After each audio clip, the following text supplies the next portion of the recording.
हाँ तुम बोलो।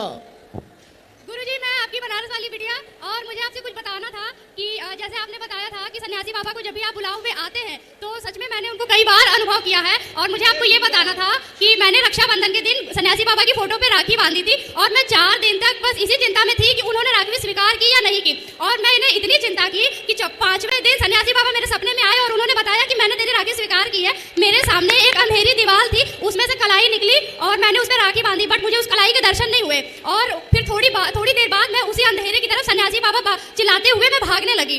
और मेरा दूसरा अनुभव ये था कि पदयात्रा के बाद अभी रिसेंटली मुझे दूसरे दिन सपना आया था, जिस दिन पदयात्रा खत्म हुई थी।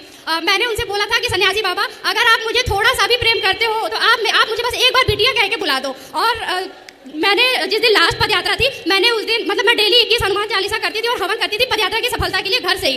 फिर लास्ट जब हवन किया, मैंने 108 आहुति दी थी। मैंने रात को सपने में देखा कि सन्यासी बाबा मेरे सपने में आए और उन्होंने बोला कि तुम हमारी प्यारी बिटिया हो और हम तुम्हें बहुत मानते हैं। सीताराम, धन्यवाद। एक जन को और दे दो, किसी को पीछे, वहीं पीछे दे दो माता जी। सीताराम। गुरुजी सीताराम। सीताराम माता, कैसा था आज का अनुभव? ये होते रहना चाहिए। गुरुजी, मैं चौथी बार आई हूँ आपके दरबार में।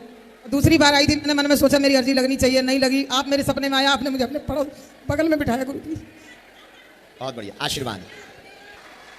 5-6 दिन सन्यासी बाबा की पुस्तक लिख रहे हैं, गुरुजी ने आज्ञा दी है।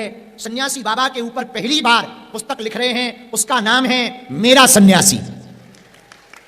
उसमें सन्यासी बाबा कहाँ हुए थे, उनका शरीर कब था, उन्होंने जिंदा समाधि क्यों ली थी, उनका स्वरूप कैसा है, पहली बार हमारे दादाजी को दर्शन कब हुए, हमको दर्शन कब हुए, और उनकी पूजा क्या है, और वो किस राजा के यहाँ पर राज पुरोहित थे, आज भी मंदिर में वो क्यों आते हैं, कितने बजे आते हैं, वो यदि दिखाई दें तो दिखने में कैसे हैं। उन्होंने 19 साल बाद हमको आज्ञा दी है, वो पूरा विवरण वृतांत हम पुस्तक में लिखने जा रहे हैं। तो वो हमें आज्ञा देंगे, सन्यासी बाबा और दादा गुरुजी पुस्तक लिखवाएंगे। उसके लिए एक जगह एकांत की चुनी है, वो जब पुस्तक लिख जाएगी, उसका जब उद्घाटन होगा तब बताएंगे वो कौन सी जगह पे लिखी गई।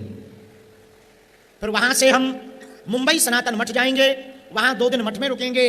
19, 20 और 21 तारीख को 3 दिन की कथा अंधेरी ईस्ट में मुर्जी भाई पटेल जो वहां के एमएलए हैं, वहां पर 3 दिन की कथा सुनाएंगे, दिव्य दरबार लगाएंगे। फिर बागेश्वर धाम आएंगे, यहां पर दरबार लगाएंगे। फिर 25 तारीख से 29 तारीख तक भिलाई छत्तीसगढ़ में कथा करने जाएंगे, फिर धाम आ जाएंगे, फिर कहीं नहीं जाएंगे, फिर यहीं रहेंगे। और फिर 7 तारीख से आगे की कथा 2026 की होगी। वो कहां होगी वो आपको जनवरी में बताएंगे।